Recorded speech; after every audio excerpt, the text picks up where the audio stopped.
حبايبي السلام عليكم ورحمة الله. النهاردة بقى عندنا حفلة، عندنا شبه ديك رومي اهو، بسم الله ما شاء الله.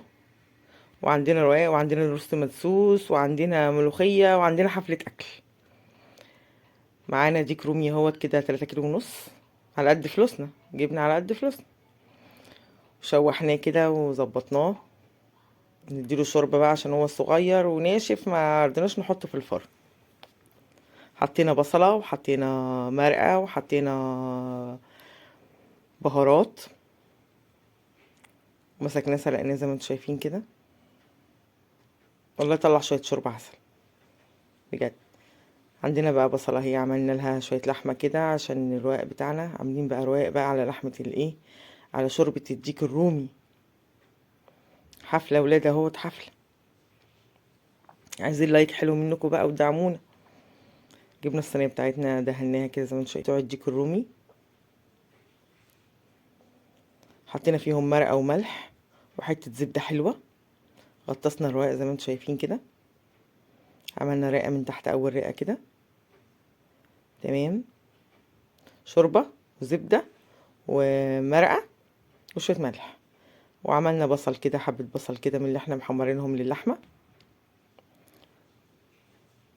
علشان الرقاق لازم تحطي طبقة بين الطبقات زبدة علشان خاطر ما يبقاش معجن معاكي. انا بقى حطيت كمان بصلة وحطيت كمان زبدة.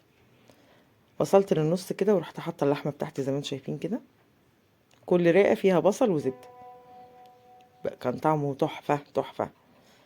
بدأنا بالرقات تاني، نغرق في الشوربة بتاعتنا وننزل. وبرضو معانا البصل وزبدة، ادي شوية البصل مش كتير يعني، طعمه كده. وبرضو بدأنا رقات تاني. الديك الرومي بتاعنا عملناه ازاي؟ انا مسكته غسلته بالليمون والملح والدقيق، نضفته كويس جدا. بعد ما نضفته نقعته وشطفته كويس، ورحت حاطه في الحله وحاطه له بصل وحاطه له مرقه وحاطه له حبهان وحاطه له مستكه ولا راولي. بصوا قطعت الصينيه زي ما انتم شايفين كده، لازم تتقطع الصينيه قبل ما تخش الفرن. زقيها حبه من الشوربه، يعني مقام نص كوبايه كده. حطي على الوش كده زبده او سمنه فلاحي تمام. لو عندك كرفس ممكن تحطي برضو ايه حته صغيره كده مع الديك الرومي، بتعمل فرق برضو. جزرايه، بصلايه، طماطمايه.